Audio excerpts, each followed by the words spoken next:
Welcome back, everybody. Welcome back to Comix Wellspring, the first virtual con. We are here gifted today with these amazing artists. As you can see, they've already started, and that's because they are obsessed with being perfect, probably, right? Looking at Definitely. every pix, Um, every everything that you could think of on here. So, um, again, I want to say real quickly, I want to thank Brandon and Comics Wellspring for getting together and partnering up with me. This was an excellent day. Um, I'm also partnering up with them, as you can see in my background. That is going to be the GenX Comics magazine that'll be popping out pretty soon, and there'll be subsequent ones in the future. Just wanted to let people know in case you were wondering. Sort of like Wizard, but we will be doing a lot of controversial or even topical things that really are about the industry, and so I'm excited for that. So, without further ado, we have some amazing folks here today. As you all have seen them, some of them you've seen them today, or if you interacted with them today. We have Max Flowers from Apollo City Comics, lesser known comics as well. He's a creator extraordinaire. I'm a flex. I'm a flex a little bit, Max. Here we go. We have his ash trash can here, zine Rat Brain. This is issue number 1, actually. So great job, brother. And um, and then we also have Morgan Heron, and Morgan's from Cosmic Lion Productions. Welcome in. And then obviously Brandon. Brandon's been here since the beginning of the con, and he probably has a couple of plots and some strange bustles. But I'm glad that we were able to partner up today, my friend. I appreciate you sticking it out with me as well. And Yes. yeah, and again, Apollo City Comics and Comics Wellsprings. And then we have Ro Higashi, who is did an amazing session with us, and thank you so much. That manga thing was amazing. So now you got me hooked, and I blame you. So and she's the creator at Cosmic Lion Productions as well. And then last but not least, we have Raymond Cabournet. Did I say it right, my Bueno. friend? Yeah, pretty good. Yeah, pretty close. Pretty Oh, close. I'm Latino, so I'm Puerto Oh, Rican, and okay. that's so I I can do it. I can do the accents, and I can do it all. So I he's love all also the Hispanic heritage in this virtual con this year. it is. We're all today we are all Latino Hispanic, so it's all good. Um, and then he is part of Lesser Known Comics. He's a creator, so this session here is really about Spilled Ink, and they're going to talk about and showcase their talent. So I'm just gonna let y'all hang out and chill and have a conversation. I know Brandon, I don't know how you want to start it, but I'm sure you want to at least talk to folks about what Spilled Ink is, so that people Yeah, can most go. definitely. But hey, yeah, thank you all for tuning in and sticking in through this entire day, this virtual con. 9 hours of just virtual insanity, and we've just been having a blast, just talking about everything that we love, comics and creating comics and what goes into it, and the people involved with it, and what to consider, lessons you can learn. It's been an absolute blast. And I mean, that's also what Spilled Ink is also all about is, I don't know how to draw, so we're here to teach me how to draw. Um, I gathered a bunch of some of these most amazing talented artists that I know, and we're gonna hang out and draw some of our original IP characters. This is literally an indie comics drawing night. I'm not an artist, so I'm gonna be drawing the main character for my comic Teenage Babylon, Elliot. What are you all drawing? Let's start with Morgan. I'm drawing my boy, Frankie. He is a boy monster, and he's over here chilling on a little on a rock with some skulls around it, and there seems to be some kind of scarecrow in the foreground. So yeah. Hell yeah. Max, what are you worked up to right now? I'm drawing a scene from Corpse Paint, which is a dark fantasy black metal comic in the vein of like tabletop dungeon crawlers. So yeah. Love it. Ro, what are you working on? I'm working on my next chapter of Half of the Crown for the webcomic upload.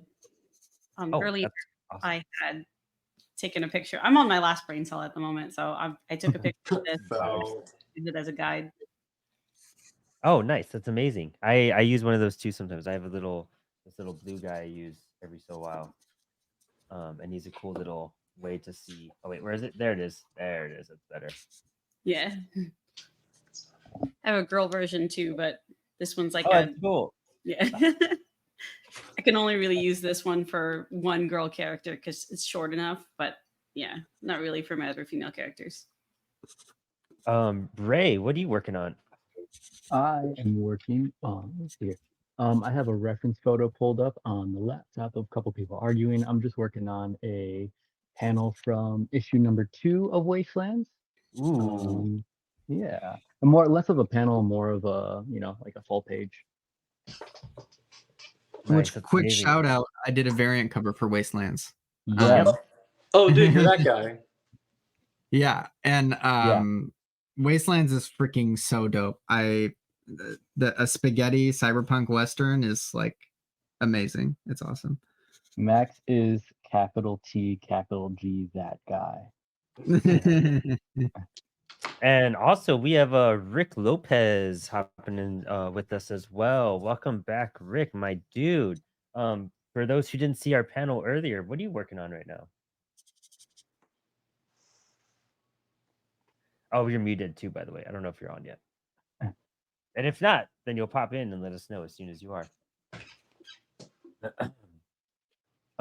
Spilled ink is one of those things where it's always hard to get going at first because all of us are adjusting to talking and drawing, and that's like one of the crazy hard parts of this practice.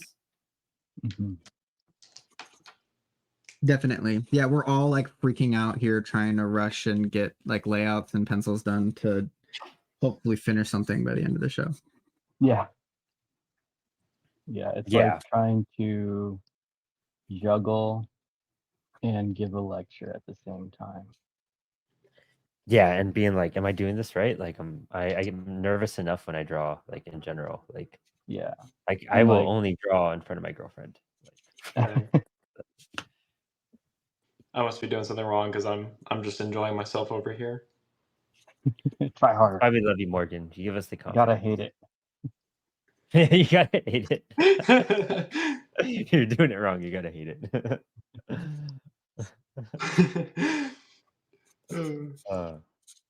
So I can free y'all up to some degree so you can focus as well. I'll ask some questions that I may Yes, or may please. not have. I'm asking folks from the Q&A section and also the chat, but one of the biggest pieces that people always ask is what type of instruments are you using? What type of materials and so on and so forth? What's your brand of choice? Ooh, Max, do you want to kick that off? Yeah, I'm using home like carpenter's pencil from the hardware store. I'm using a 30-year-old lead holder. I use Presto or Whiteout, and I think I'm going to be using a brush pen for this one, which is this. It's a Kuretake number 13 brush pen loaded up with my own refillable ink canister, and I'm using Speedball Super Black. But I have a million fun little toys and drawing tools to play that I like to play with. So we're gonna see what comes out. I don't know. We'll see what happens. The How about you, analog Raymond? master. Raymond, what do you use? What's your favorite method, or what are the things that you typically Oh, use? I'm the for- only Raymond here. I'm Yeah. used to there being like 3 Raymonds in the chat. I, as much as I love and respect the manual analog methods, I feel kind of guilty. I just use a Cintiq. This was my COVID check purchase. Yeah, I just use a Cintiq. Sweet. Though I think it's pronounced Wacom. The Pro 16 or 20, I don't know the models all that well. And it has its own little pen. It has a kind of matte surface finish, so it feels like you're drawing on paper. And aside from that, oh, I'm using Clip Studio Paint. To me, Clip that's Studio like Paint. the most user-friendly intro into illustration software. Awesome. Love it. And Morgan. Yeah, I use microns. The point sizes I go to are 01, 03, 05, and 08. I also use Tombow brush pens, mostly the soft one, the black one that's soft tip, and then Kuretake brush pens for filling in bigger areas of black and splatter. I flick it usually, and yeah, and sometimes I'll use this vial of Yasutomo Ultra Black for even like bigger areas of black, though I try not to put too much or else it'll warp and the shadow will get caught in the scan, and that's a no-no. So, yeah. Well, I'm going to pin that no because that's going to be the next question of today to see what are some things that you want to let people know are no-nos in your eyes. Ro, how about you? What do you use? Kind of almost similar setup to Raymond's, except mine is an older model like Cintiq 22 HD, which I don't recommend because the connections to have it display on any up-to-date monitor is kind of tricky. And then for what do you call it? I'm also using Clip Studio Paint, and for traditional material, I also tend to stick to microns, Sakura Pigment microns. And then for paper, I usually only deal with like the manga paper from Japan, or it's called a color board, but it's just like a cardboard with a nice, like really thin Chinese paper on top, and it's called the shikishi board. And I find with Copic markers, those kind of really bleed super evenly on that surface. So Awesome. Brandon, what about you? I just have like this Blick mechanical pencil I do my pencils with, and then I use these pens that Max told me to buy to ink, and a Pentel brush. That's all I know. Sweet. And Rick, are you there? Rick. Rick Lopez. I'm sure it'll pop up right now. Might Yeah. just have audio issues. You're muted if you are there, Rick. I'll shoot you a message right now. Okay. But yeah, man, Spilled Ink is a lot of fun because just like just like a whole day after this, and then coming down to just like hang out and draw some stuff. Great way to end the evening. Yeah, absolutely. Ooh, this is a great question in the chat.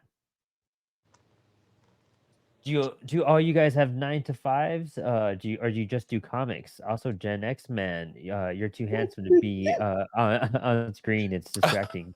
Willie Dean. God bless you. Willie. You're a badass. Okay, cool. Thank you so much. I appreciate that comment.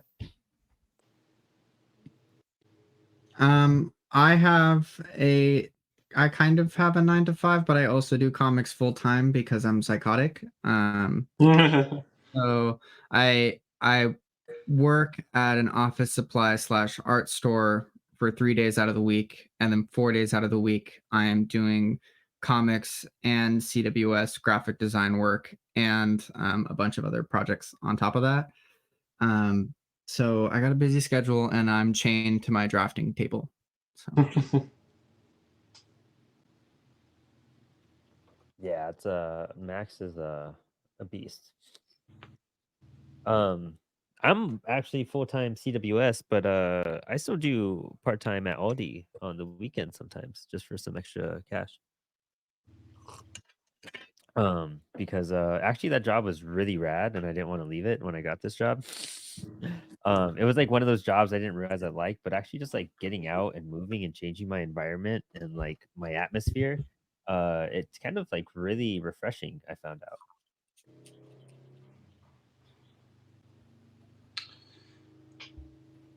I guess I'll go next. I'm actually pretty much a full-time college student, but I still carve out time to work on comics at night. And obviously, this summer I have a day job, but I also have studio days set aside to where I'm just working on pages and promo stuff for my comics when I'm not working as a host at a local restaurant to me. So yeah. That's dope. This Yeah, is my honest- day job. That's it. Just me. I'm trying to make it work. Before, I think I had explained to someone on here during the networking sessions that I used my bread and butter usually came from doing conventions, and now I'm trying to switch to have this be my main thing. So yeah, I at the moment rely on the support from Patreon and people who buy my comic.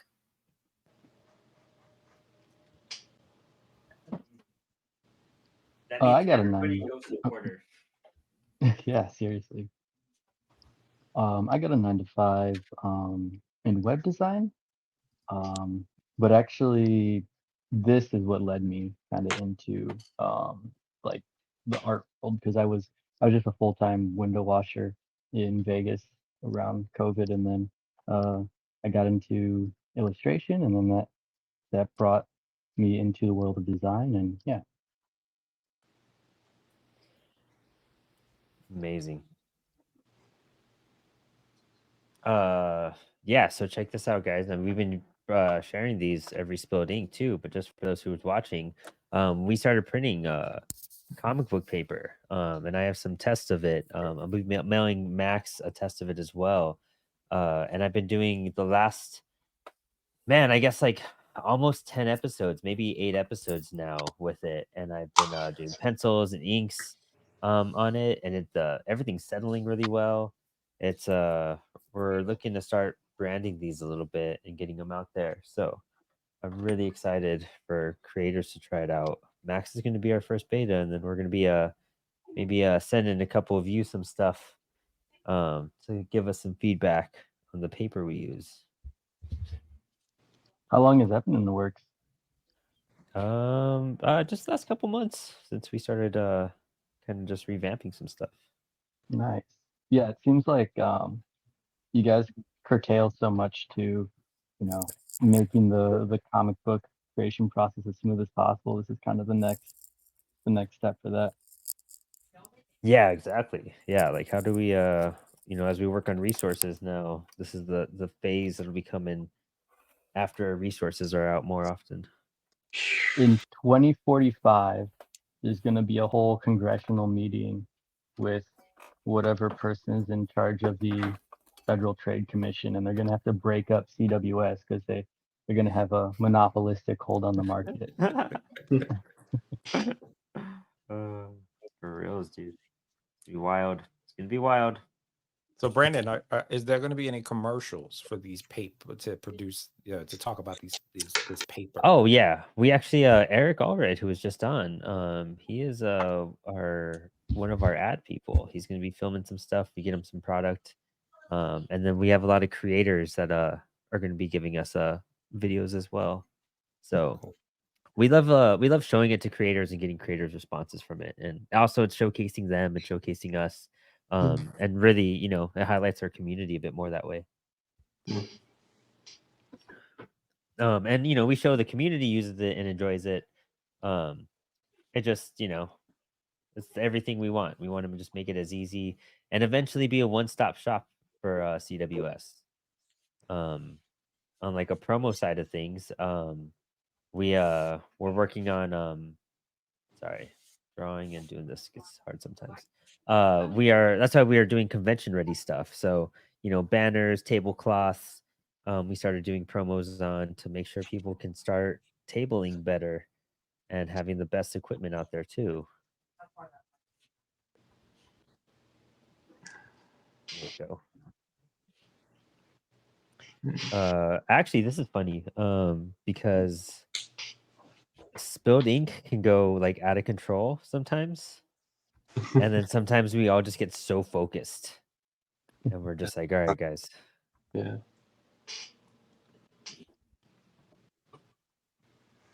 I know. I'm just fighting my pen right now, trying to get it to work. We might be switching tools. My cat's like messed with my stuff right now, so I had to like reset what I was doing.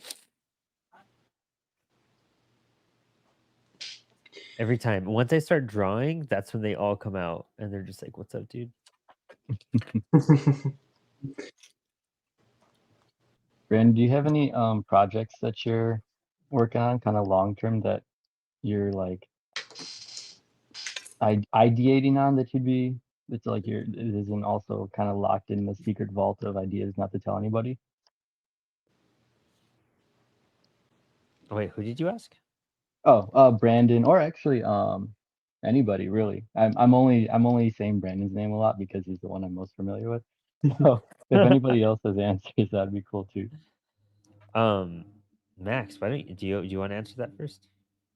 Even though he asked me first. Well, I mean, this is what I'm working on right now is kind of a secret locked away project that I've been working on for like 2 years and has gone through a million different rewrites and like has completely changed from what it was supposed to be at first. But I've got like 5 years worth of plans drafted out to work on, you know. So I don't know. There's a lot that I could say that I'm working on, but I want to Yeah, hold that's those fair. cards close to my chest for now. That's fair. I have way too many projects like that are every like week. I'm telling Max, I'm just like, dude, I have another thing you're gonna have to let her, and he's like, dude.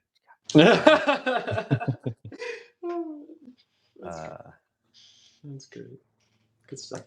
I have a few things. I have like some short. I'm trying to do short projects right now.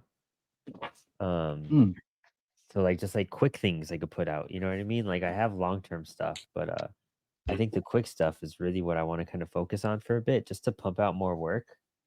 And so I have Anxiety Boy and the Adventures of Crippling Existence. And I'm doing that with Tanner Ogle. And it's gonna be like, he's just trying to go to the grocery store and just like can't.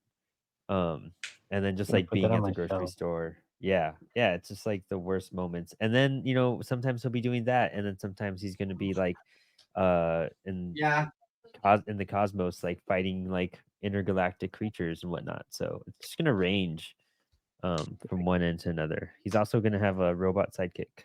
Because that was Tanner's one request. He's like, I'll draw whatever as long as there's a robot sidekick. And I was like, all right. Sounds good to me. We'll write that in. You gotta The name reminds me of like Mike Sears at work. Yeah. Rabbit Man and Mouse Man. Yeah. I love Mike Sears. He's a character. Yeah, he's a goofy dude in all the best ways. Yeah, exactly, man. He just knows how to make a statement, and it's just pure cartoony fun comics. I love the cartooniness of his stuff. Like that's what I really dig.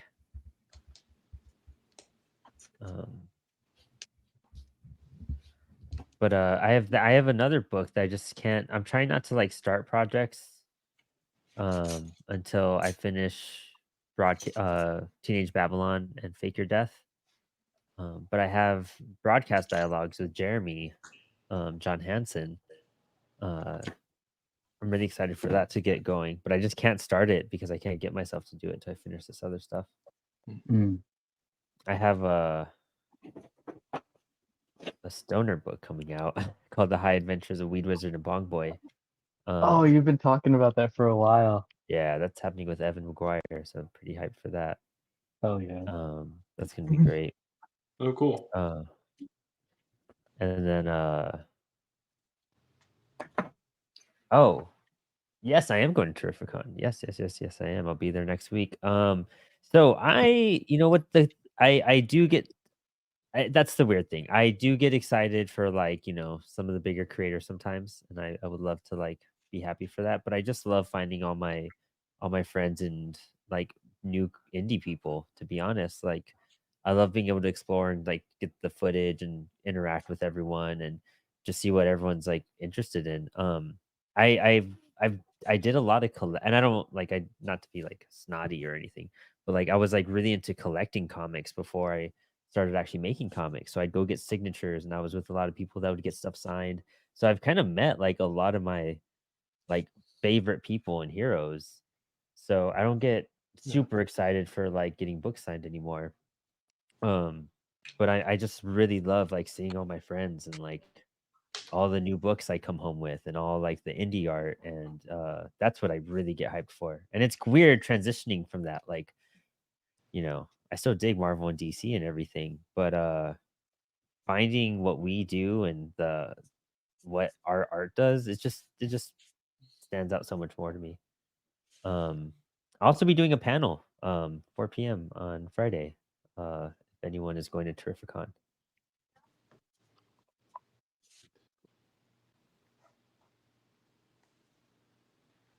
I hope I answered that question.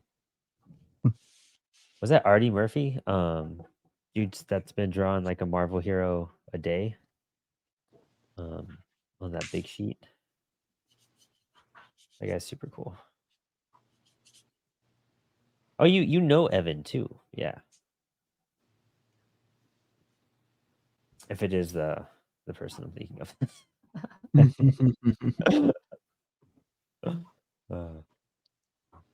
Where do you guys start with inking? Do you guys just start on like a random spot and detail it out from there? Do you jump around? Do you do like all your blacks first? What do you guys do? I always start in the face. Letters. Nah, yeah. I think That makes sense.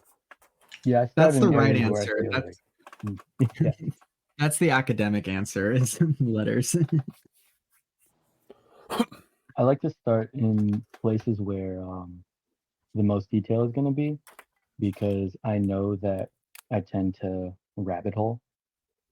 And so if I start somewhere where like it's really not important that I get a bunch of fine details in the ink, if I start there, I'm going to put fine details in the ink and waste like 3 hours.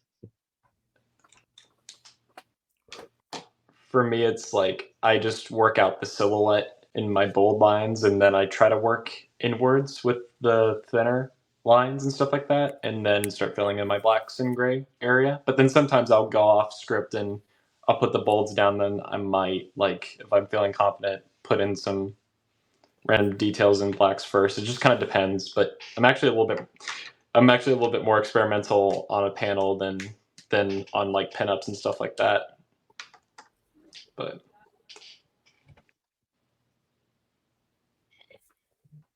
No. Bro, what's it like converting? I bet you get this a lot, and I bet we'll talk about it a lot. But what's it like? You're doing stuff for Webtoons. What was your? Like converting from Webtoon format to print format. I was gonna go with like, what's the audience like? Over there?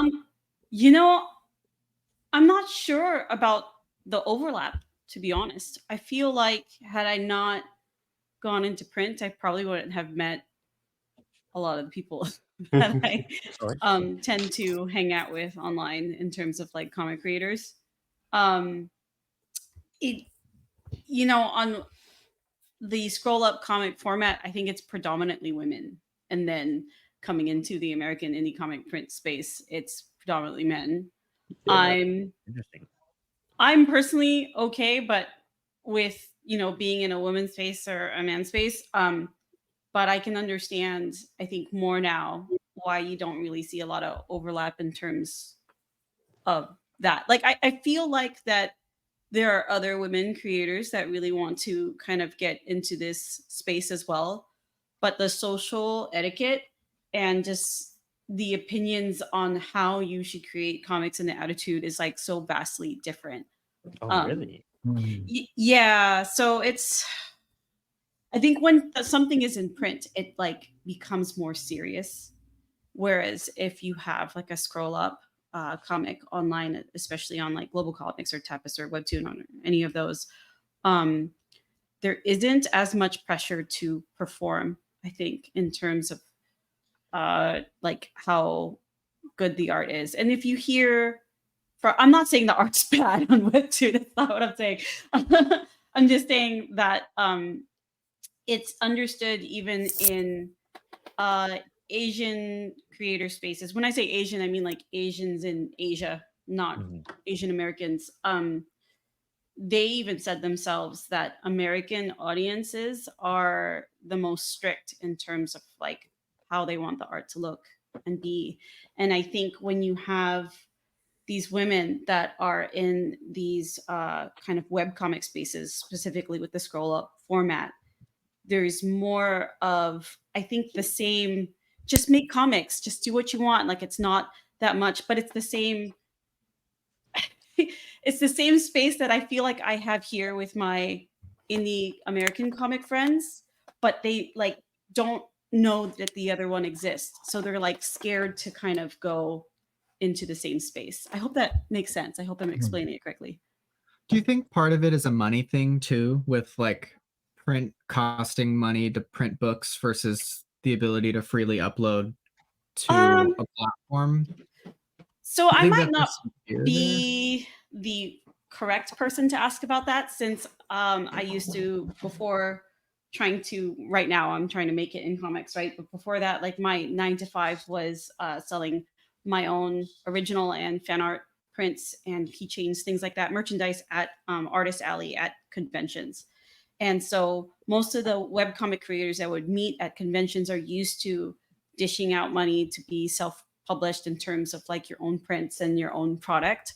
So I'm not sure that I have the correct viewpoint on that, because I think for us, like we are attuned to running our own business, that then we can budget well for that sort of thing. I can only speak about my experience, and I do know that switching to print was a huge issue in my family. I feel like there was a lot of pushback Oh, about Really? me moving to print in my family. Yeah. Mainly because like, my family was not exposed to that world at all. And there would be a lot of times like I felt like I had to make like a PowerPoint presentation of like, this is a printer, this is a comic creator that I know, this is how much they spent. And Yeah. it's like, just because when you have a family and you have kids, like you have to kind of convince everybody that like, okay, I'm going to invest this much in that. And so like self-publishing was just really put on the back burner a lot, because when you go to, I got really good about like going to a comic convention. And when I say comic convention, I mean more like a pop culture convention, not like the creator conventions like Heroes or Indie Comic Creator Con. But I got really good at kind of predicting what would sell. And so there wasn't much risk. I was a very low risk person in terms of buying new products and stuff, my own product, of course. And so I knew that if I drew this and I printed it out at this size, or I put it on this keychain and I displayed it in this way, that, it was going to make X amount of money. Hmm. And, every 3 to 4 years, it's kind of toss up, especially this year. I think it's been hit or miss for a lot of convention artists and stuff, because it's always like that at an election year.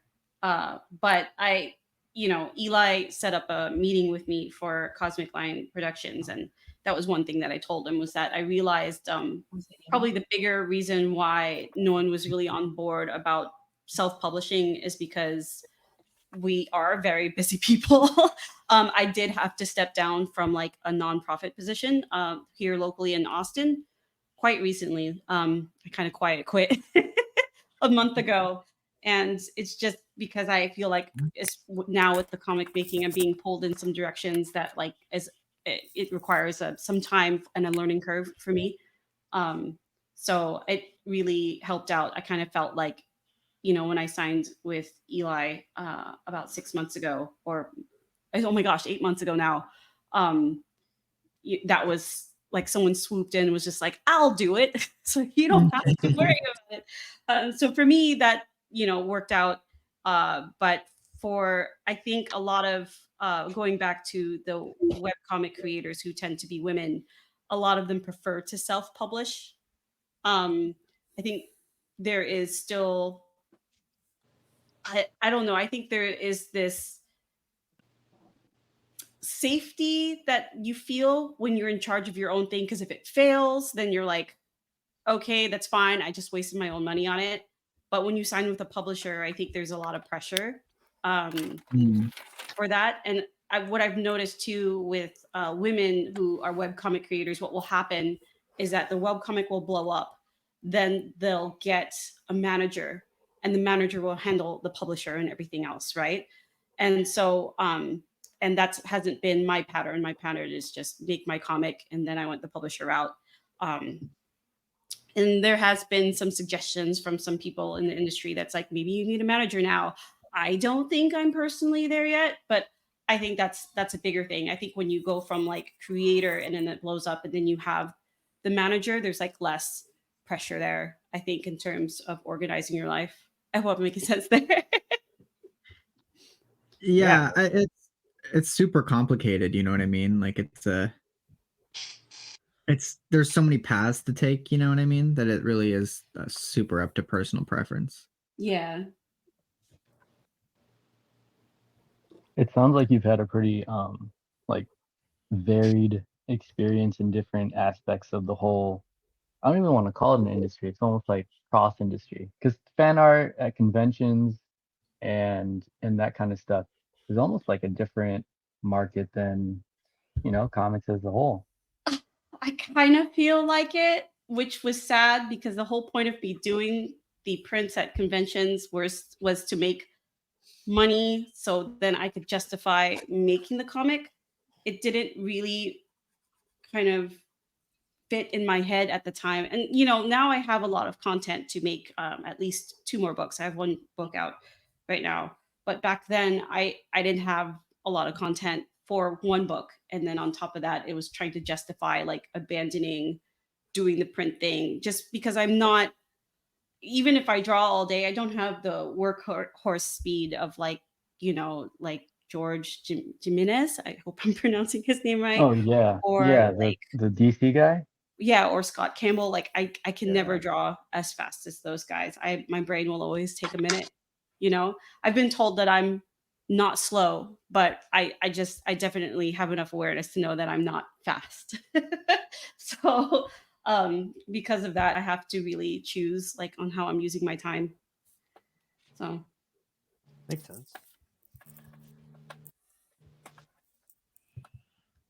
right now I really hate that I keep drawing all of my characters in different outfits because then I have to keep everything uniform and be like, wait, what were they wearing again? And Have you man, seen?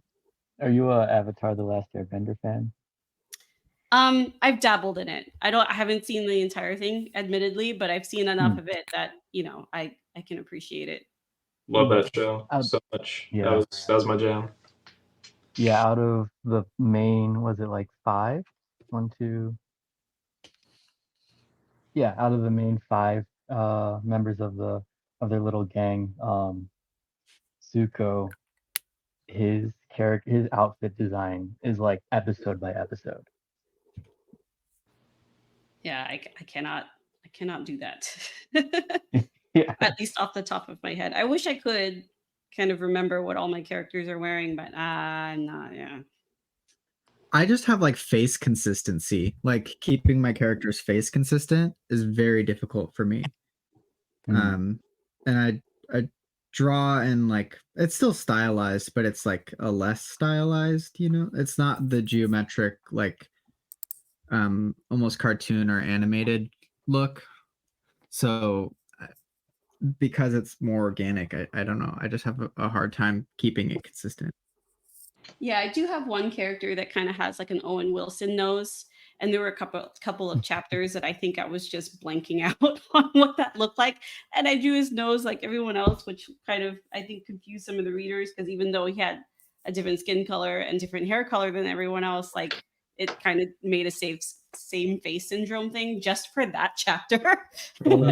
So of course for print I'm going to correct it, but yeah, I still struggle with that too. I find that, as I keep drawing these characters, I'm getting to know them a little bit more. Um, and so because of that, like I feel like as they become more familiar with me, the better I am about it. But I'm also you know, with my comic, I'm 31 chapters out. I'm working on the 32nd right now. And my comic's a slow burn, so it's really embarrassing that I started this comic how many years ago, but really realistically only 3 days has passed in the comic. Um, but yeah, the face consistency, I really I know a lot of like anime and manga characters kind of have that same face syndrome problem. I don't know if you guys are familiar with Attack on Titan. I Mm. had up until the very end of that comic, I had a very difficult time figuring out who the fuck was talking because almost every character, male or female, looked exactly the same to me, and it made it worse that it was like in black and white. Um, but it And would be to the point where I'd have to read the same page over like 4 or 5 times to figure out like, okay, I think this person is this person and they're saying this, and I think this character is this character. And so when the anime finally came out, at least I realized like, oh, okay, that kind of clarified who's talking a little bit more for me. So yeah, I kind of wanted to avoid that. That's one of those comics where like the story was so good, people just did not care about the same face syndrome at that point. But unfortunately, I'm not as confident about my story with that. So I try to work really hard on making sure everyone has a different silhouette. Do you guys have like a magic number for like how many characters you have in your series? Oh, One. Been working I'm for with me. you. I'm with you there. I really prefer to have as few characters as possible in my own books, at least. Right. Yeah, same. I don't really I like. I find get 3. how What were you gonna many? say, Brandon? I don't know. I feel like I was gonna say I really just write like single person stuff, but I haven't. Never mind. Both my stories have like groups. Um, I'm wrong. Yeah, because Teenage Babylon, there's the entire band, and then Yeah, Mandy and Maya and obviously Elliot, but and Ethan.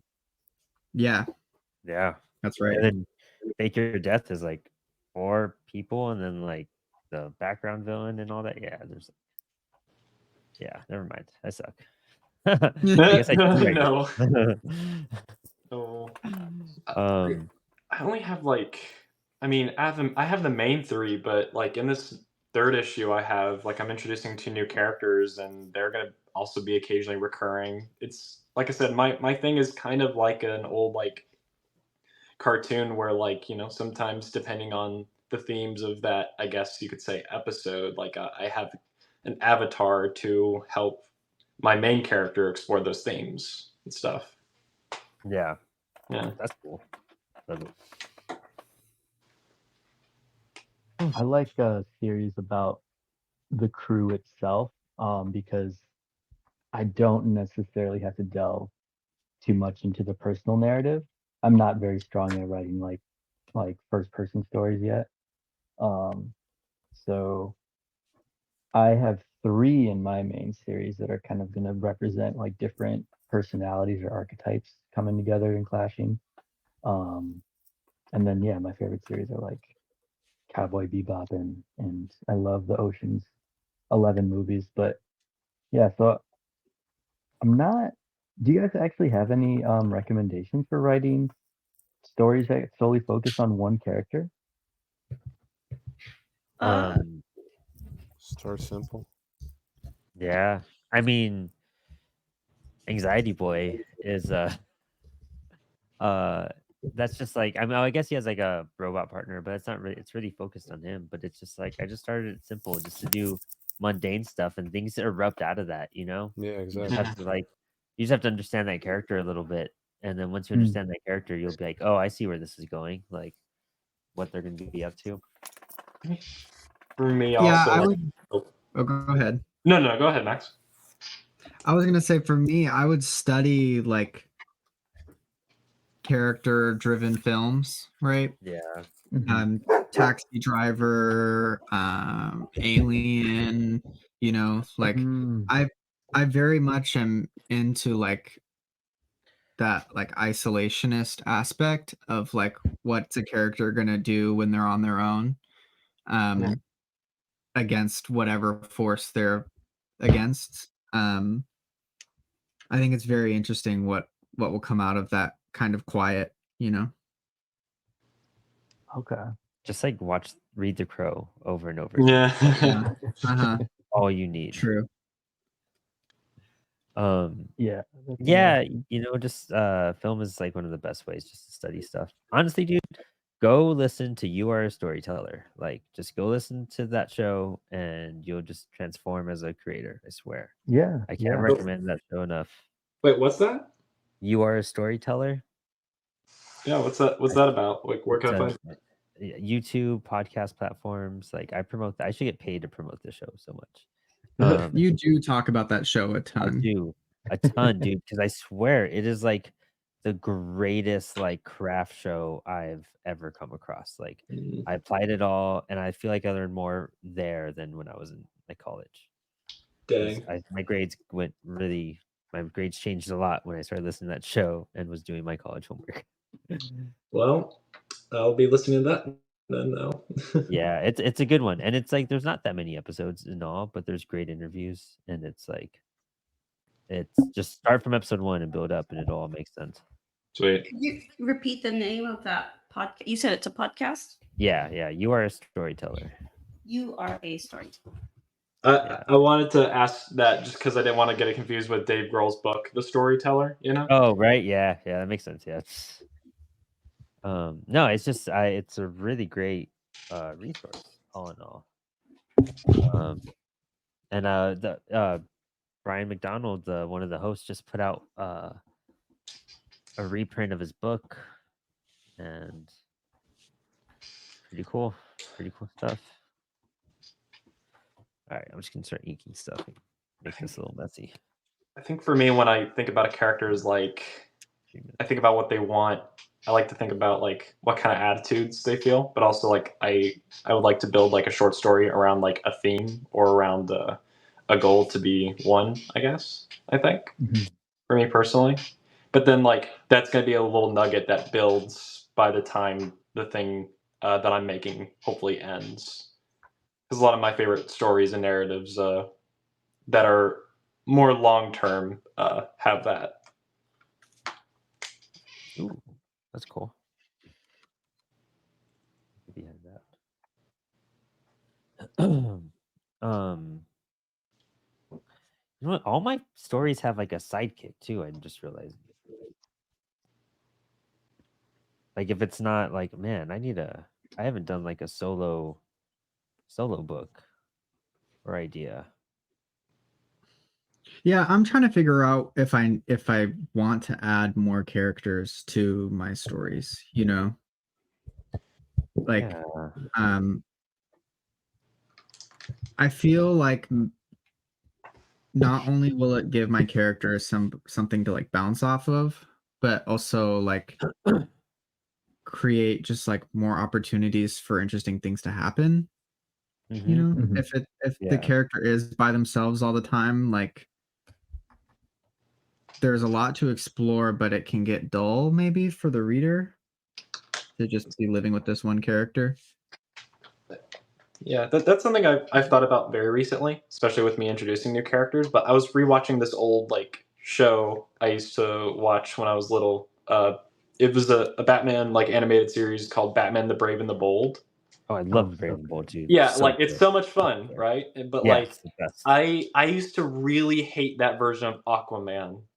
But Oh, now right. I appreciate him because I've lived a life and I can kind of understand like the kind of personality that embodies that version of Aquaman because I have friends that kind of act like him, you know?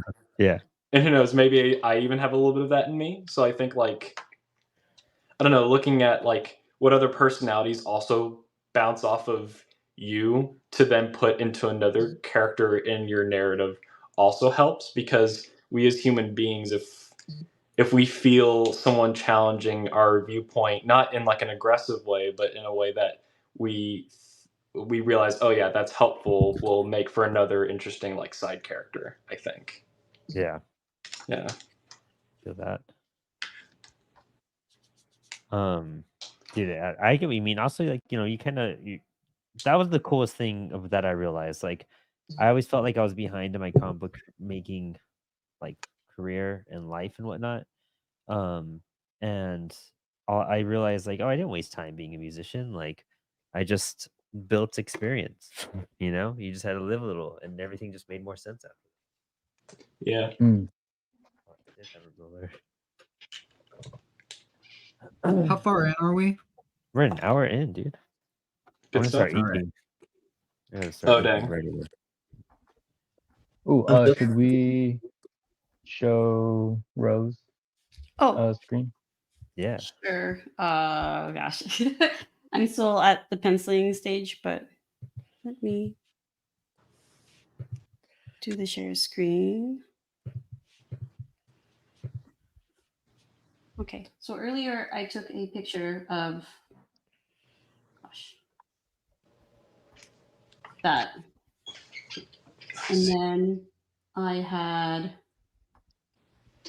made some guidelines for it. Is this, no, that's not even the right one. Okay, hold on. Then I made this as a base, and then I drew, yeah, my second layer of pencils over it, and I'm about to ink it. Ooh, that's sick. So sick. Nice. So let me try to line it up, actually. Let me see if I can line up the figure with this. Oops, if I could find the right. I do not like working with a lot of layers because I feel like it is a hard thing. So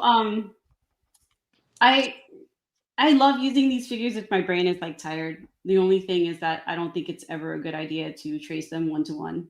I feel like it ends up, no matter how I try to make the figure look dynamic, it ends up not being as dynamic as I want it. So I recommend always just using it as just a guide on how things are. So for example, like this leg here wasn't foreshortened enough, so I made it smaller. But yeah, I hope that explains my process a little bit more. Ooh, that's awesome.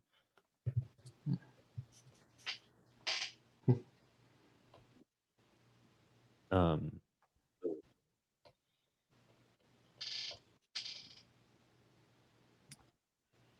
Ray, you also do like video game work, don't you?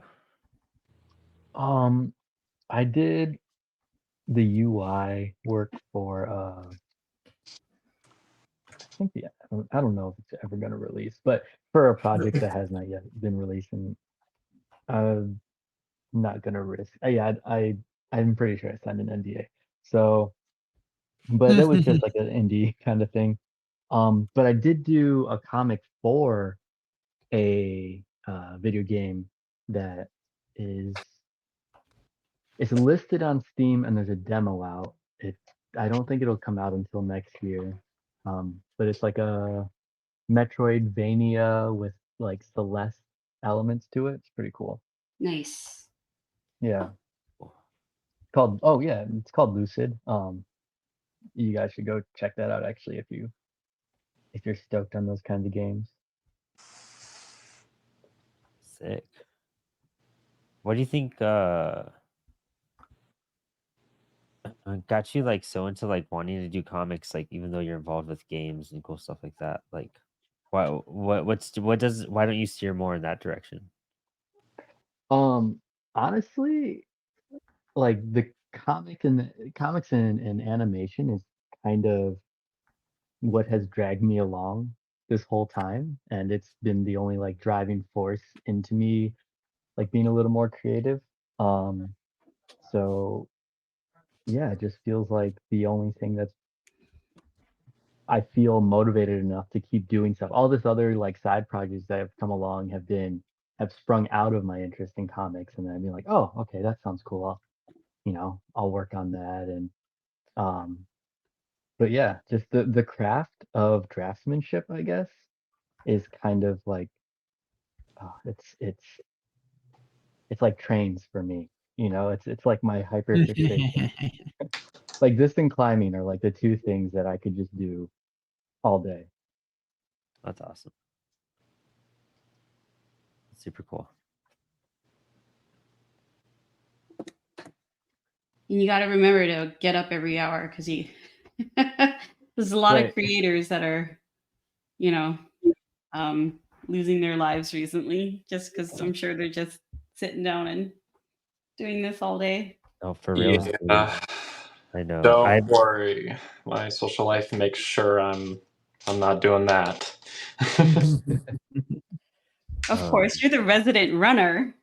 Yeah. Oh, yeah. I finally got back into running as well, which has been great. I feel like I'm a lot happier. I've noticed some better results, and I also find that I don't know. I'm more likely to achieve my goals.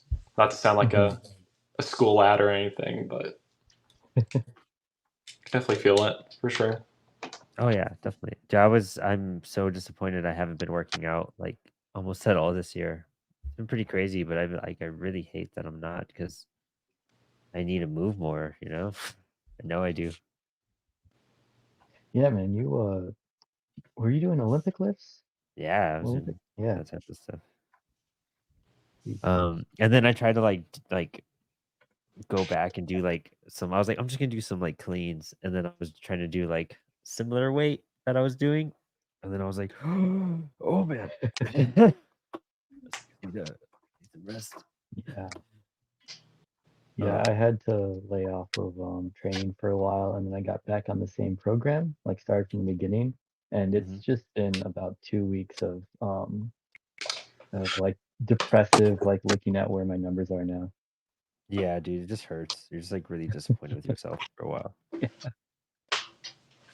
Um, but I mean, I know I'll get a routine going. It's just been so crazy because with the traveling and the conventions and like just, new gig. I started this job the same week I moved into this new house.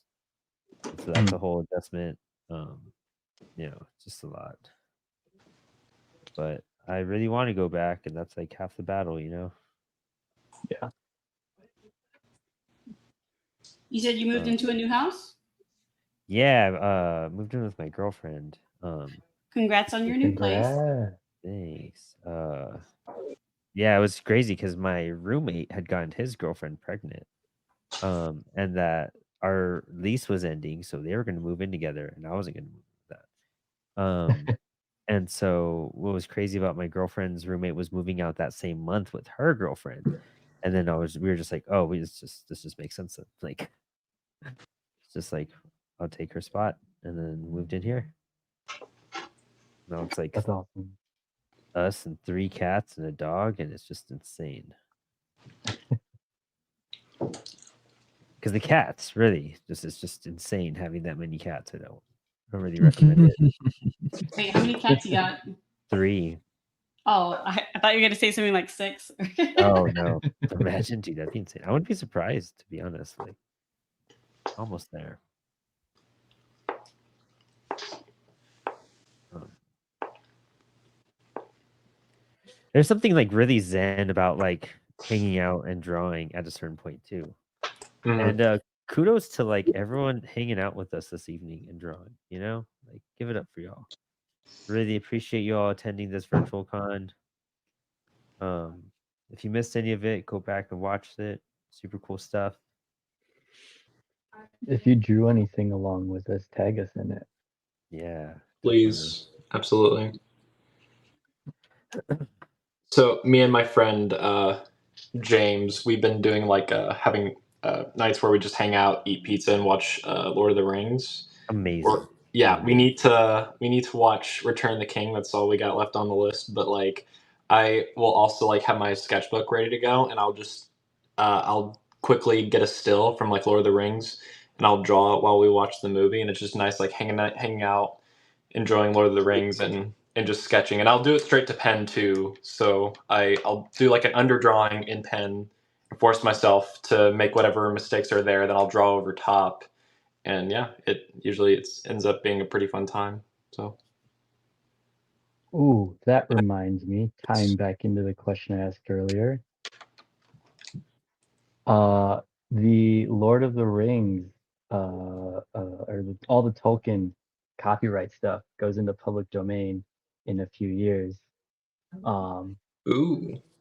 Yeah. Does anybody in here want to jump on some sort of Oh my like gosh. project? Oh, you know what? Yeah. Something I pitched to my some of my friends, like, we should do like some kind of Lord of the Rings zine where like we just draw an illustration from whatever's seen in the book and just collect it.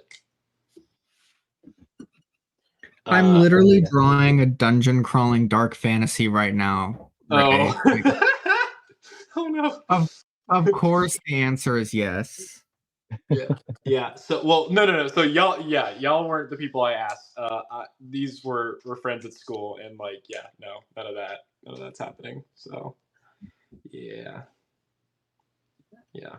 So, if y'all want to make that happen, we should all definitely do that. That'd be great. Yes, please. Yeah, please. I'll add it to the list of stuff. I'm so down, dude. A Lord of the Rings zine. Heck yeah, let's do it.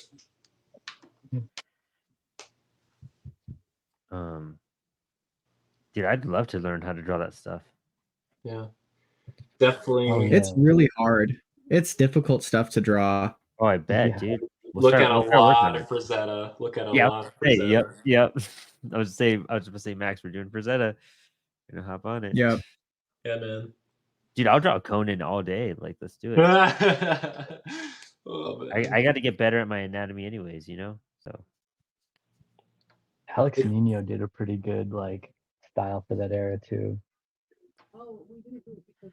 Dude, I was a really big Ralph Bakshi fan, so that Lord of the Rings from like the Ooh. 70s, that's like ridiculous. Yeah. The rotoscope one. Yeah. I think I know so much about that movie, to be I honest. think that Hobbit movie is more ridiculous than the Lord of the Rings one. But Oh, it is. It totally is, honestly. What's the Ralph Bakshi movie? I think it's Ralph Bakshi where like there's a wizard fight and Dude, they're like the one pulls out a gun. Dude, it's literally called Wizard or Wizards. Wizard. Yeah, it's called Wizards. Oh my god. Dude, yeah. Spoilers for a movie from the 70s, but yeah, dude, that movie is ridiculous. It's so good though. Like, I can't recommend it more. I drank coffee and now I'm getting all shaky, dude. It is like 8 p.m. Dude, I'm always afraid because like I always have a cup of coffee in the morning once I start getting up and drawing and stuff like that, and I'm always paranoid that I'm going to spill it all over what I'm working on. But Oh, it's yeah. not happen. It's not happen, and it won't happen. No, it won't let it. Now that you said that, it's gonna happen tomorrow. No, it's not happening. It's not happening. La la la la la. It's not gonna happen.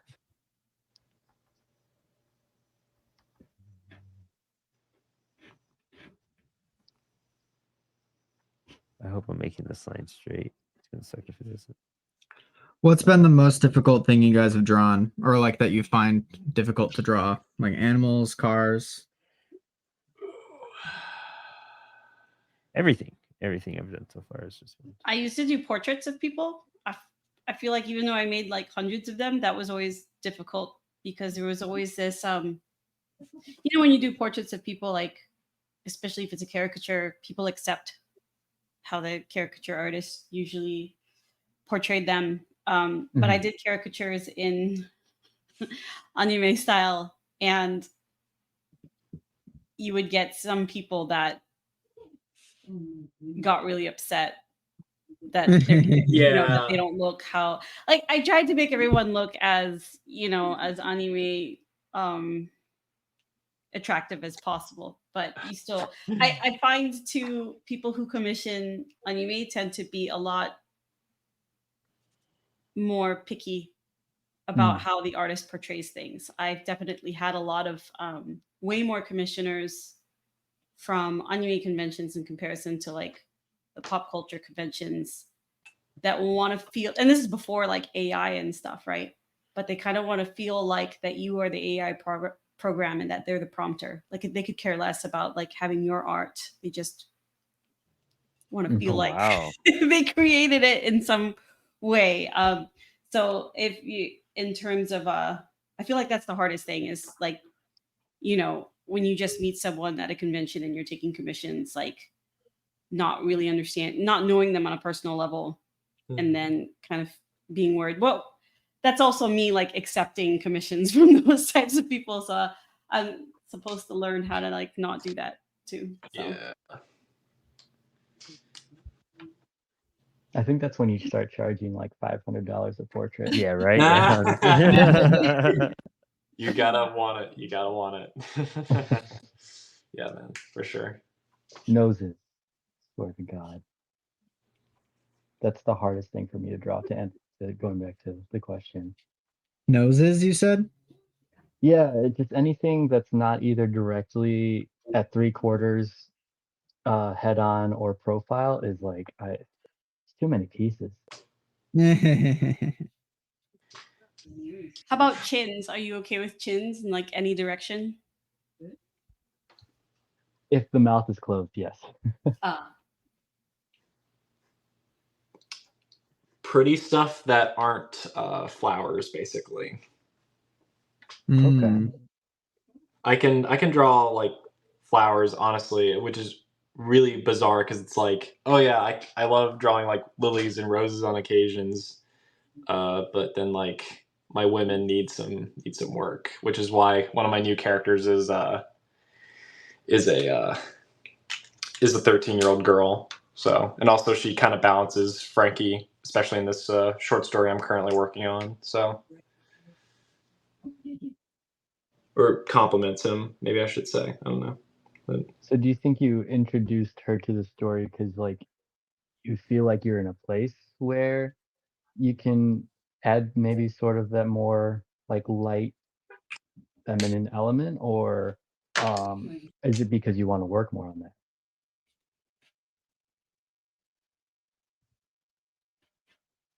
Oh, you're muted.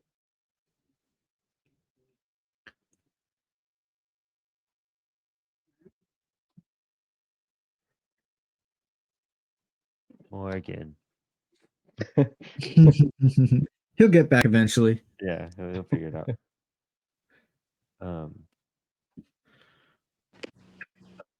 A follow-up being, what do you wish you were better at drawing? Everything. Everything's hard. I wish I was better at everything. I'm gonna go with everything as well. I wish I was worse at furry art. I feel like I'm telling on myself. Good answer. Good answer.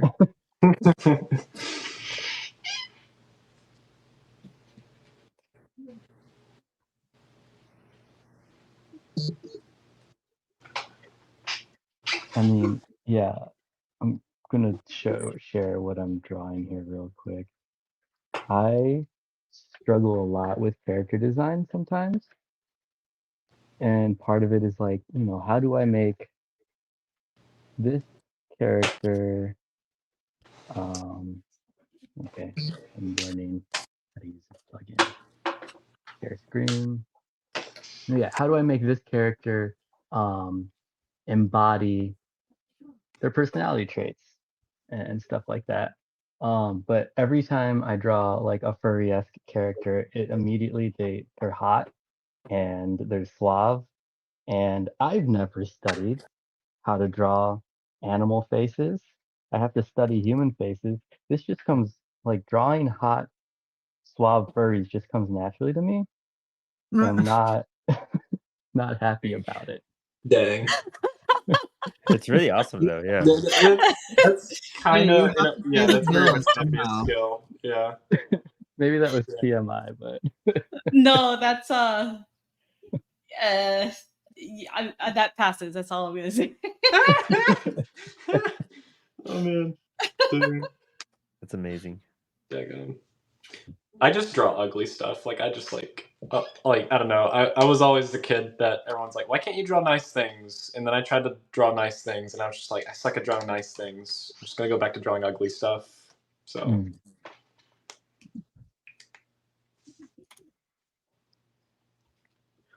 I get the thing where like you know, I show people what I like to draw, and they're like, "Wow, okay."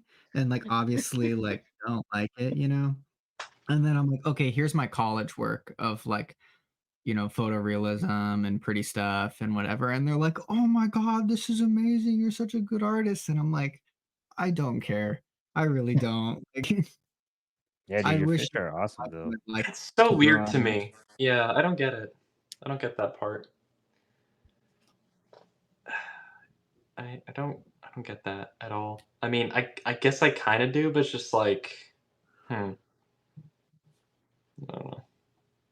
I think part of it is like how people are trained to appreciate art.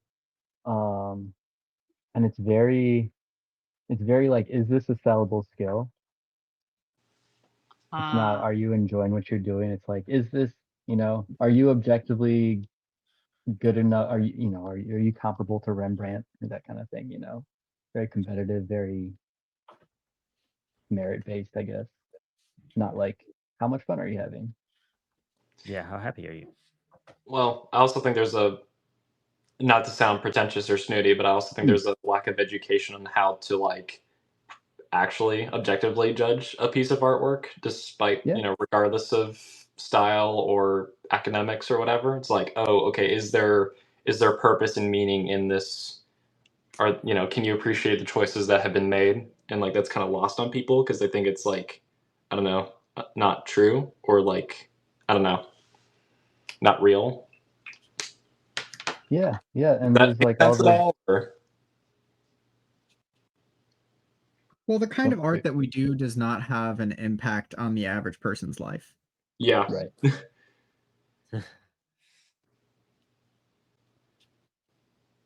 That's but right. it should. Yeah. yeah. Um, I think comics are gonna have a boom at some point. I think people are gonna like really realize what's out there and what there is to teach, and it's gonna really come back up in a stronger way. I think indie comics are gonna really start to take over. We're due at some point. Yeah, we're getting close to like 100 years old. You know what I mean? Like we're still pioneering a lot of it. You know.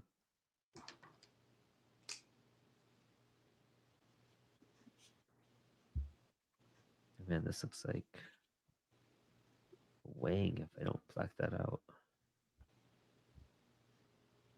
You know, yeah, when you say it like that, it makes a lot of sense because even like the way comics are done as far as the graphic novels and the volume and just the style of the day didn't start in the World War II era. It was like post Second World War. Um, was it the Duck comics? Yeah. And like I don't what was that? That was like the 50s, I think. I mean, they started like in the 30s almost. Oh, okay, 30s. Yeah, so like the treating comics and graphic novels as like a legitimate art form is a very new thing, and so yeah, there's a lot of structuring that still has to be done in the market and like people's Yeah, and just perception of like it. people still think it's for kids, and it just like continues to. There's back and forth on people thinking it's for kids and some people thinking it's all vulgar trash. Yeah. Right. Yeah. Right. Hmm. Exactly. There's like these There's two there's two sides of it. camps, and both camps still exist to this day. Trust me, I live in Hmm. Tennessee. Guess which camp? Guess which camp they think it is. Yeah, no, that's fun. True. True. True. True.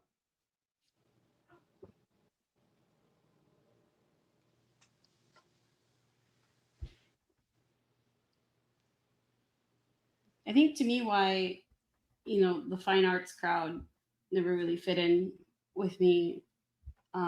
And I say this as a person who like I'm lucky to know a lot of really talented local artists and stuff, painters and sculptors and that kind of thing. Um, is that I feel like with an illustration, for me anyway, there's not like as much intention as opposed to like a book of illustrations.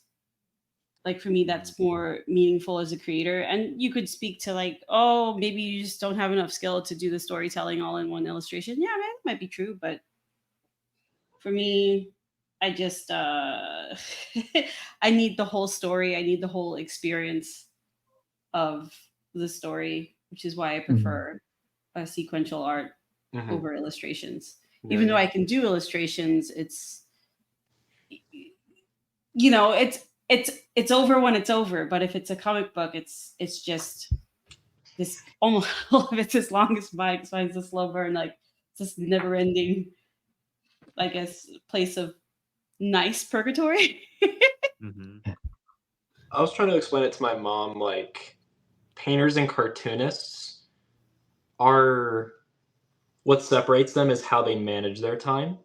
A painter is going to spend more hours in a day and more days on a painting for probably like what, I don't know, a couple of weeks, maybe a month, like on like one painting, on like one solid image. And then like a cartoonist or a comic artist is trying to make multiple interesting images across multiple pages within a narrative. So it's just you're spending your time differently, and your your narrative is kind of split into that. I think it's kind of Yeah. how I try Well, to explain it. But yeah, and the basic function is different, right? Between an absolutely. illustration or painting and a comic.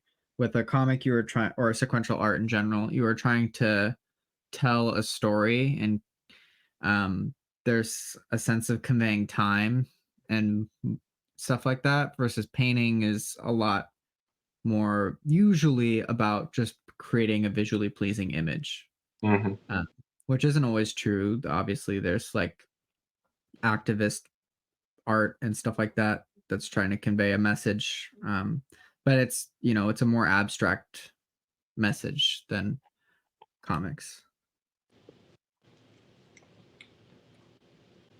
I've if that always makes been sense. told that I can't condense things. So I guess that bled into art as well. Now I do comic. So I don't know how to do that. Uh, I've been told too that my and it wasn't the first person that told me that my pitch absolutely was terrible. Um, and I Yeah. was told by a book publisher that your pitch should only be one sentence at best, two sentences if one sentence, like there's no way that it's going to cut it.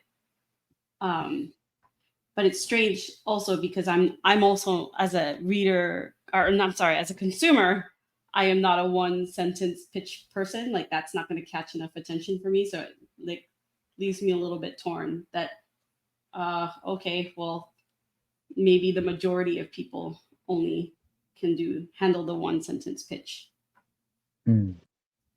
I think it's like, it's good to like simplify it into a certain sense, like into a log line. And that takes a lot of effort. It's like you could do that with any film, is just simplify it to one sentence.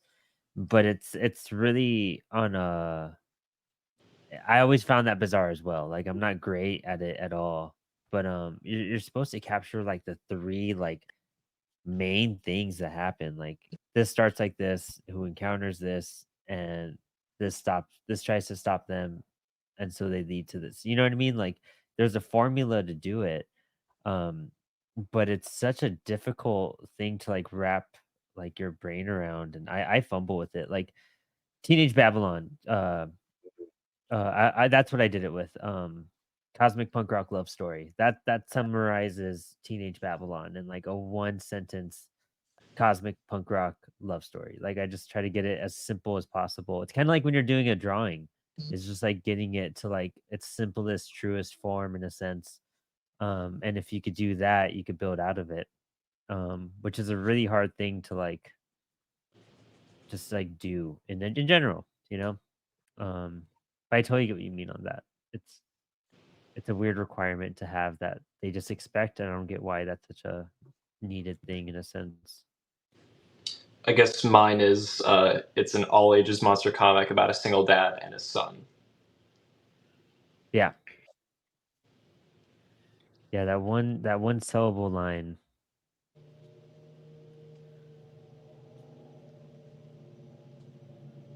But that's where it's just like, oh yeah, I'm a comic book creator, so I have to be good at copywriting and marketing and Yeah. X, Y, and Z too. Yeah, I'm not a good salesman. 100%. Like Yeah. it just does not. It's not in me to do it very well. So Milo usually sells most of our stuff at the booth. You really But can't say no to Milo. I know Yeah. you can't. But yeah, I don't know. I think at a certain point, it's like you just pull the people who you want, right? And then Right. you kind of live with that. Like I'm not making if I wanted to sell a ton of books, I would not be making independent horror comics, you know? Like I'd be chasing after superheroes and things that are more popular, right? Mhm. Dude, And I also, NSFW, that's what sells, dude. I swear. We would right? all just be making like, and maybe we'll find out because I'm also working on a smut book with my girlfriend called called Nice. Odd Frictions. And so that'll You we'll guys should make experiment. one that's instead of OnlyFans, it's like only feet or only hands. Only hands. Good. Only hands. hands. Wait. Hey, That's if great. you're volunteering to draw it, we could definitely Oh man. talk. Oh, man. Yeah, we're one of the stories is like AVP versus me, and so stuff like that. It's gonna be wild. But yeah, dude, I NSFW Max, you just kill it. That's what sells on Kickstarter apparently, Yeah, the question is, do I really want to draw that? Yeah, exactly. I thought I didn't want to be a salesperson until I actually did my first convention, and I finally realized, oh, like I don't have to, like being a salesman or just person in general isn't even. It's not like every single salesperson is a stereotypical like shady used car salesman. Oh yeah. I find that I think or I hope that I'm pretty personable, and that if I can activate that, it usually is better. Not even like just in terms of sales, but like it's more enjoyable for me to then do it, because then I can actually talk about like my experiences, because that's also what influenced the book. And if I can just have a conversation with people, it makes it a richer experience. But also, I think if you look at my art, I clearly have a loud personality, anyways. So I think it also kind of comes down a little bit to personality, maybe. Oh yeah, definitely too.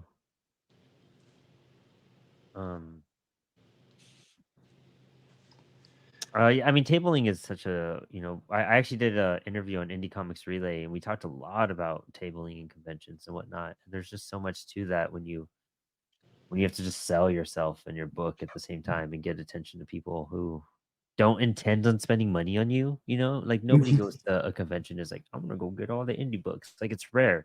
Like the majority of people are there for autographs or memorabilia or just like, oh, it's a Comic-Con. I've never been to one. And then you offer them free comics, and they're like, "Don't do that." Yeah, I definitely need to like. I've made a. Let's see. I went to like a smaller show in Cookville, and where is it? I got an instructional booklet on how to make a mini comic you can make at like your own little cheap printer. And so I'm currently working on a Frankie Boy Monster mini comic that I'm gonna like photocopy and cut out and fold up Nice. and hand out to kids that can't maybe afford an actual issue of Frankie. Oh, that's awesome. But funny enough, it's a slower work in progress because I'm working even smaller, and so I have to really make every single bit count. So I'm actually. Can I head out now? If that's okay. Yeah, dude. If you need to, of Yeah. course. Yeah, you're good. Do you want Uh, to show us what you're working on real fast first? Sure. I just finished inking one panel. The scene doesn't require a lot of grit that I usually put in. Hold on a sec.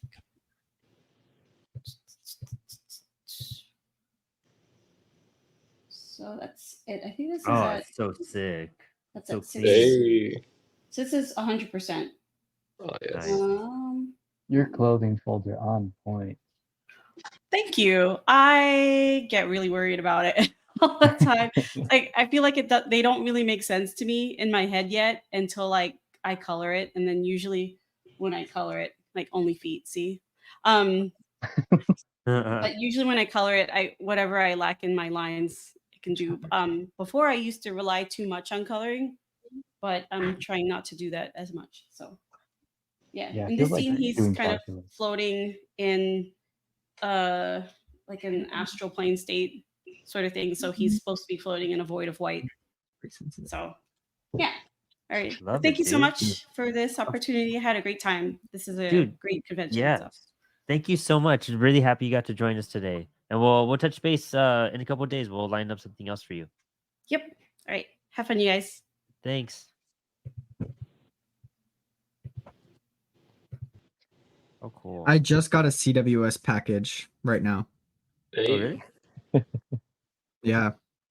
Isn't that funny? Whoa, what is it? Oh, you ordered books recently, huh? It's bubble sketch covers. Nice. Oh, nice. That's smart. What genres do you guys like tackling? Like Max has bubbles, which I think tells like a really like unique personal type of tale, and then there was Frankie. Like what are some preferences and like the kinds of stories you guys like telling? All my stuff are really music based, but also very like kind of grounded in a sense with the sci-fi twist. As if that's weird. Like emotionally grounded, and I really have like tortured, sad people, and then it always has like a sci-fi twist for some reason. Hmm. But they all have something to do with music, and they all have really broken-hearted people. Or comedy. I guess comedy. Anxiety Boy is a really funny story, and so is Weed Wizard and Bong Boy. That one's hilarious. Right. Broadcast is like a space opera, which is like sci-fi. Mm. What about you guys? I feel like I just like I said, I like recreating like the emotions and in beats of like childhood shows of mine. Like I was a big Ben 10 kid growing up, and like I also loved like a bunch of different Cartoon Network stuff, but and a lot of like obviously superhero stuff. So I feel like I'm constantly creating stories where I'm getting in touch with my inner child, you know, and hopefully because I'm doing that, I get in touch with someone else's inner child. Nice. Yeah. That's really what I do above like just the whole genre fiction thing of like there's monsters. The monsters is just like the fun part, like the meat of like probably of like what's me in the work is definitely trying to get in touch with that inner child. I think a lot of people get out of touch with. Do you think on top of that, like it's also you have stuff geared towards children, or is it mostly like the look back on childhood?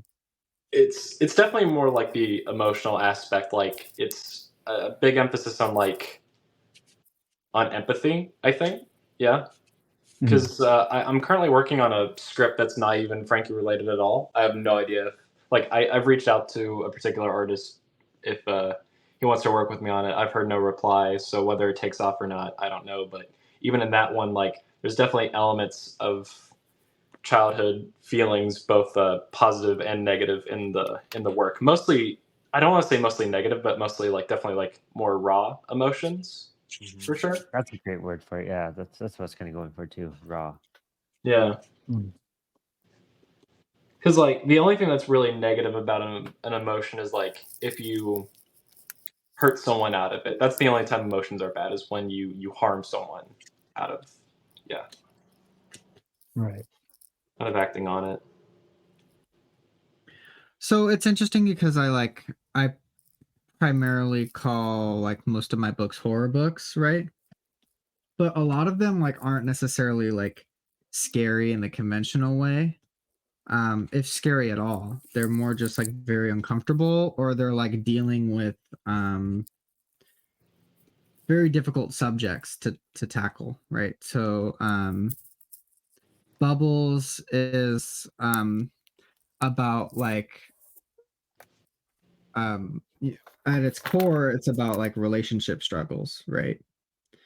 Which is a very uncomfortable, scary thing for you know your life. But it's dressed up in like a very like um neon kind of like uncomfortable kind of way. But regardless, the storytelling is not inherently scary. You know, Yeah. that's not what the story's actually about. That's interesting. I guess mine comes down to like either a lot of creation stuff. I mean, broadcast dialogue is all about like what happens like if you like lose yourself in your creations and you let it take over, and how do you kill it? And separate yourself from it. Like how to separate yourself from your creation, basically. But in a very fucking wild way. And how do what happens if it consumes you? But like all my other stuff, I feel like are just things I need to get out, just stuff I need to just express. Which is of course what art fucking is, duh. But like a lot of like, I don't know, life moments, heartache stuff, like things like that. Well, you read my story for the Shadow Anthology, right, Brandon? Yeah, of course. Like that's like the kind of storytelling that I really do like. You know what I mean? Yeah, Like stuff that's very true, very close to me, not really that far of a stretch from fantasy, but is still universally like relatable. Mm. Yeah. I also just listen to like a lot of My Chemical Romance. So Yeah. that just answers a whole lot. You know what I mean? It's weird like hearing people say like, yeah, I'm a big fan of Gerard Way and My Chemical Romance, and I'm like, I only like Gerard Way, but maybe not for the same reason. Umbrella Was it Academy over here, So yeah, Umbrella Academy, that's right. those Didn't he do a comics are horror really one good. too? I love Gabriel Ba's artwork. It's Oh, yeah, phenomenal. dude. Really emotive. Hell yeah, dude. Hell yeah. I've read his first books, his first comic books put out on Boneyard. Oh wow. It's basically The Crow. Nice. But a little bit different. But yeah, I mean, it's pretty funny. We're also doing like a Crow, like our own version of the Crow. Yeah. My girlfriend and I and Max are doing a book called Corpse Flower. Oh, that's right. I had been talking about doing a horror story with you, Ray, and I just like fucking never finished writing it. Oh yeah, the psychological kind of thriller culty one. Yeah. I just like it got really hard. I'm just not there yet. I'm not that good yet. I'm working on it. It seems like a story that like it's one crafting a perfect thriller is I can't imagine. Yeah, I realized I needed like certain elements I just wasn't ready for yet. You know what I mean? Mm-hmm. But it's in the That works. makes It's sense. always in the works. It's always Hell yeah. getting doing something. I meant to do a short for the It's a Horror Show anthology. Like I wrote it on like note cards and stuff like that, but I didn't carve the time to actually work on the sequentials because my head just got so preoccupied with like Frankie stuff, live stuff, and whatnot. So maybe if Jade has another, it's a horror show anthology, I'll submit. But I bet we do it in a year or so. We have some other ideas prepping up right now. Dude, that book's gonna come out really good. I'm really excited for it. We have also Apollo, dude, is just, we're talking about the publishers panel today. Apollo's so busy, dude. We have a lot going on and coming out between everything, which is fantastic to insane. hear. Huh? Oh, I was saying, yeah. like, fantastic to hear. Like, that's really great, Brandon. I just want to brag on you. That's phenomenal. Yeah. Great stuff, dude. Thank you. Yeah, dude, we have a little music anthology book we're putting together from some stuff, and then we have like a whole stoner line coming out next year, and then Kai Brown has like 2 books coming out. Soul Catchers is coming out this year, and it's probably nothing is going to have like a podcast and like a whole transmedia like thing going on for it, and so that's going to be a lot of fun as well. Nice. Kai's also putting out a movie. Kai is working her butt off. Oh yeah, dude. Yeah. We actually helped fund that movie, which was great. Oh yeah, you guys Yeah. were pushing some of the media on that. Yeah, I did like storyboarding for one of the scenes on that. Super sick. I know that's why we kind of were encouraged to do it, because a lot of creators worked on that movie. Were you gonna say, cool. Morgan? Oh, I was saying, did I tell you that I wrote my first song finally? Yeah, you did. Yeah. Yeah. Can't wait to check it out. The chords sound good. It'll definitely be it'll be great promo material for sure. I'm super excited for it. Yeah. The chords are not done by me, of course. I'm not a musician. I just decided to. I have a lot of musically inclined friends, and they all encourage me to at least try and write a song. So at least once. So gave it a shot, and it was a lot of fun. I might write another if I can find inspiration for another one. But I hope whatever the inspiration it is, it's like the good kind. Yeah. I mean, I don't know. Yeah. Morgan is the sweetest kid in the universe. How dare you, Ray? No, there's that's better. what I'm saying. There's better. They are way better than me, man. No. I know for a fact that if you've written a song before, like it's been at a very bad time in your life. Yeah, there you go. Yeah.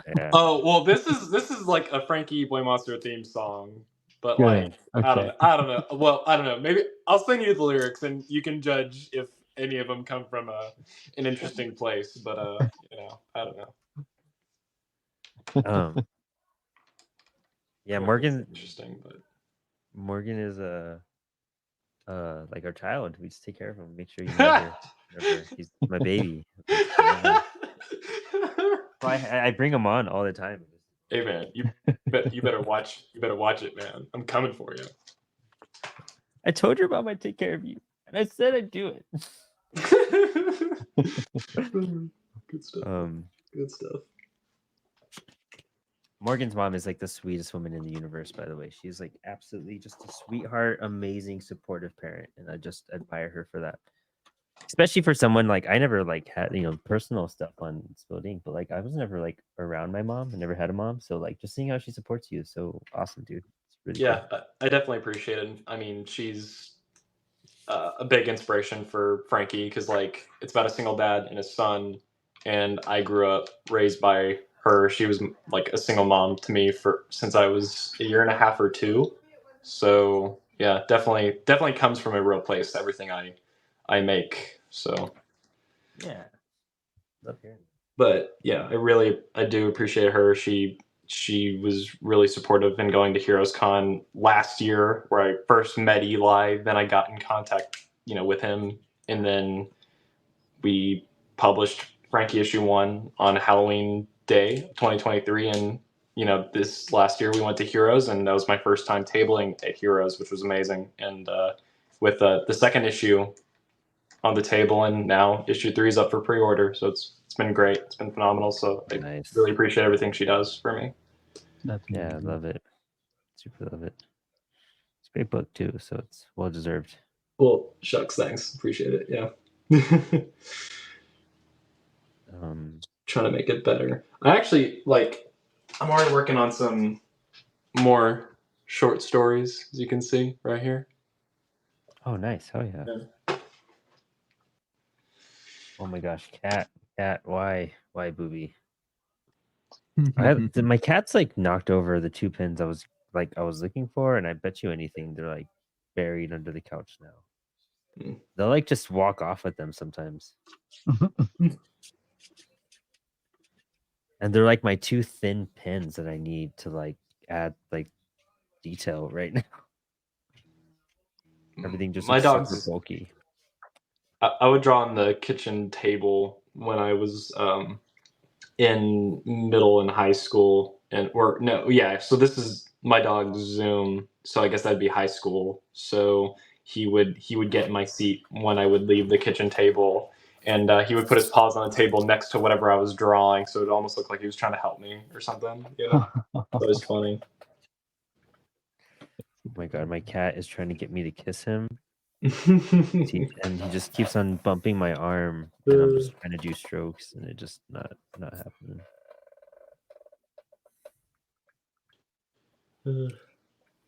Booby, Definitely. don't bite my pen. Don't bite it right now. Don't bite the mic either.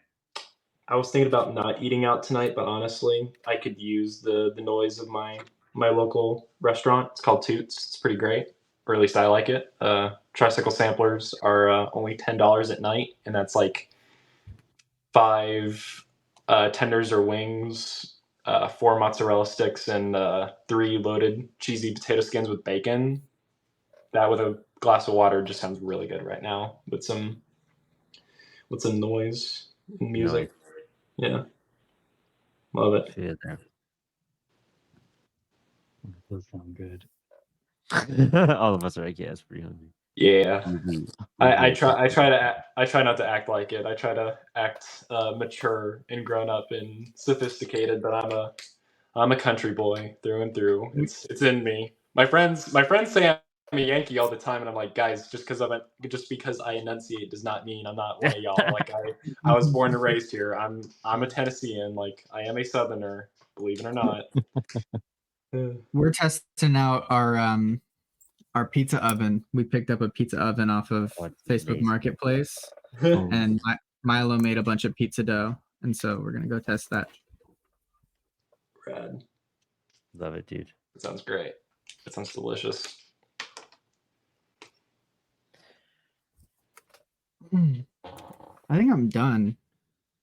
I've just been fiddling around with this piece for like the last 20 minutes. Definitely not. I need a certain pen to finish this. So I'm just making like thick lines, and I gotta fill in stuff. I gotta find my pen, but my cat's just not letting me. Yeah. Think I'm good to go. Or, I'm done as well. I just I'll probably scan and color this later and post it. Yeah. yeah. I'm not done, but I have some progress made. Yeah, for sure. Mostly just a handsome fox, but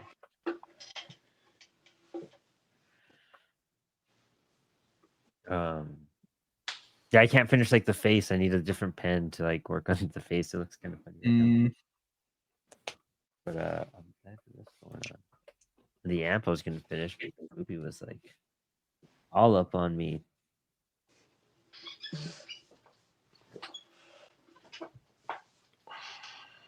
Dude. What time is it? Actually. It's about time. 8:54. oh Yeah. Oh, so we're about wrapping up right here. Yeah, but before you leave, before everybody starts to wind down, I wanted to know from you all, what was your favorite part of the con today? I'm gonna go first. I'm gonna say everybody that just showing up and hanging out and just everybody being here. I really appreciate it. I know we put this together pretty fast, and I just appreciate everyone's time on a Saturday to talk about comics and support Comix Wellspring. And I really appreciate everything all of you guys do. So thank you so much. I think it's this. I just love hanging out with creators and drawing. Yeah, yeah. I like talking with people that enjoy what they do. I'd rather be in a room with people that are enthusiastic about what they want to do than someone who is very apathetic. So definitely same here. Like you can have all the talent in the world, but it doesn't matter if you don't enjoy it at the end of the day, you know? And I just like learning, you know what I mean? Mm-hmm. Like Yeah. I really like the manga workshop because of that too. You know what I Mhm. Oh mean? yeah, Like yeah. being able to get into another creator's head and learn what, you know, how they view their craft. Absolutely. I also like the I don't know if you guys made it to the speed networking session earlier. Oh, It cool. was cool to hear from all the people that weren't necessarily speakers, but yeah, that was cool. How cool. That's awesome to hear.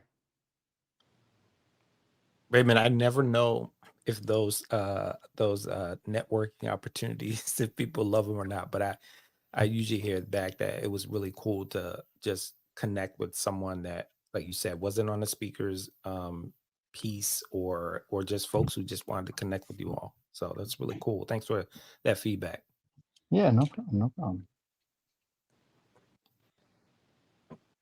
And why don't we go around the room real fast and promote whatever you guys want to promote real fast? Ray, why don't we Absolutely. start with you? Yeah. You can find all of lesser known comic stuff on lesserknowncomics.com, but mine specifically is Wastelands. I'm coming out with another issue soon. Um, and yeah, that's kind of all I have to market. Rick, I don't know if you could want to promote anything, but if you want to say something, you definitely still can. If not, check out the panel that Rick was on. Yeah, I'm here. Oh, there's Mr. Lopez. Just working on the cover for the year 1 collection of Cosmic Cat. The pre-order for that will be out in a couple weeks. I'm gonna have the book ready for SPX. That's the next place you can find me. You can find me on Instagram at Doom Days. You can find Cosmic Cat and over a dozen other creators on Next Panel Press. And you could binge all of our series and the story highlights. Love it so much, dude. Rick, thank you so much for hanging today. I really appreciate dude. you. Thanks for having me. Of course, super hyped. And what do we got next? Morgan, why don't you promote what you want to promote?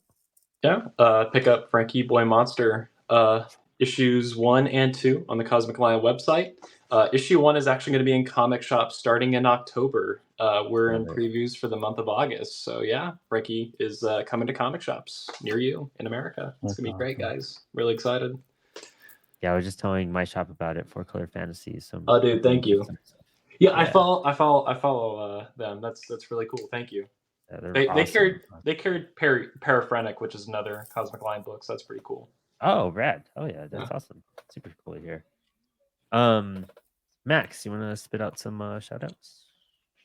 Yeah, you can check out my work at Art of MF on Instagram. You can also pick up Bubbles now on lesserknowncomics.com.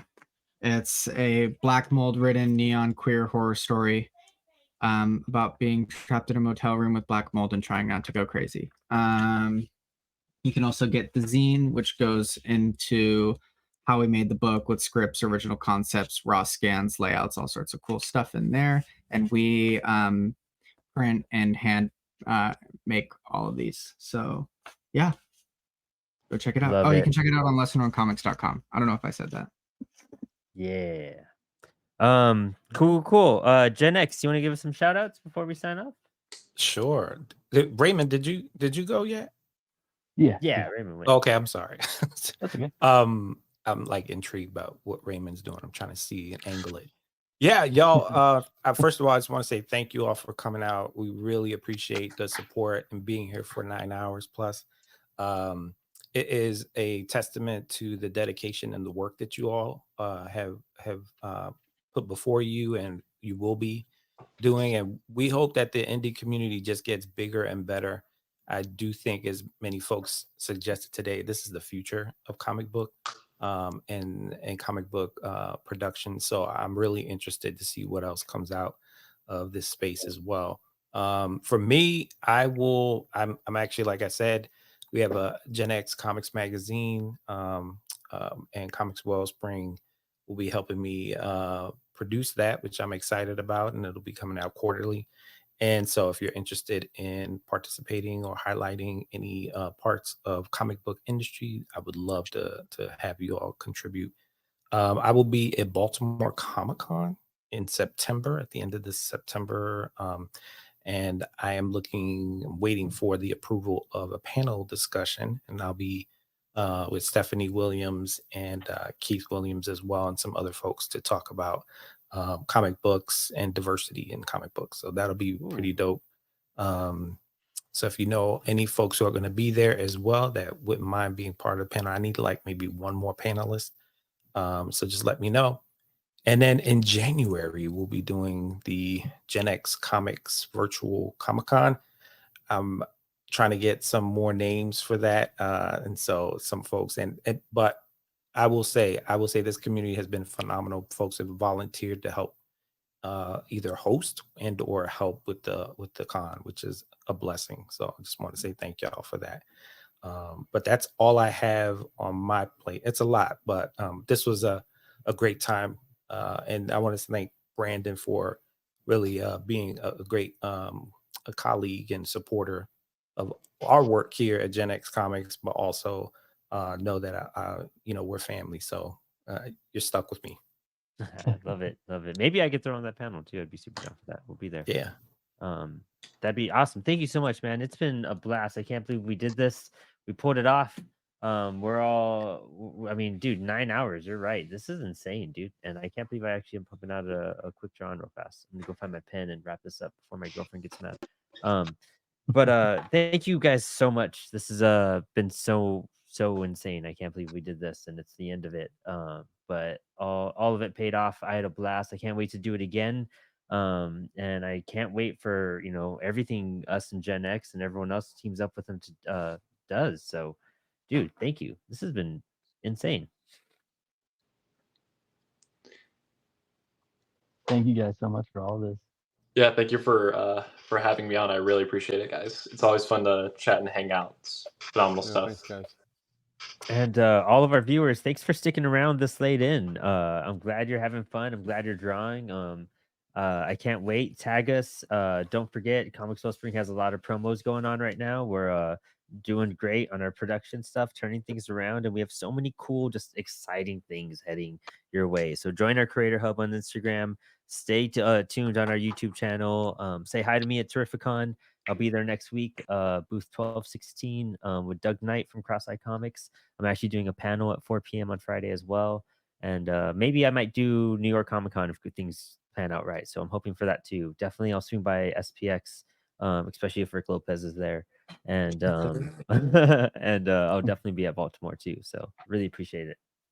Make sure you're following everybody on IG or all the socials, please, because that helps us big time. That way we can share each other's work as well, especially for this con. So everybody who's seen, I've taken pictures galore today. But if we wanted to, I was hoping maybe once we get off of here, if you all would mind just sticking around. I'm sad that Ro wasn't here, but I would love to take a picture with all of your either work and or your faces, your beautiful faces Absolutely. as well. Heck yeah. Yeah, it'd be great. Cool. Awesome. Well, thank you all. I appreciate all the work that you've done to help make this a success. And Comix Wellspring, well done. Y'all rocked it. So thank you so much. Thank you. All right. With that said, peace out and have a great, great weekend. Yeah, you too.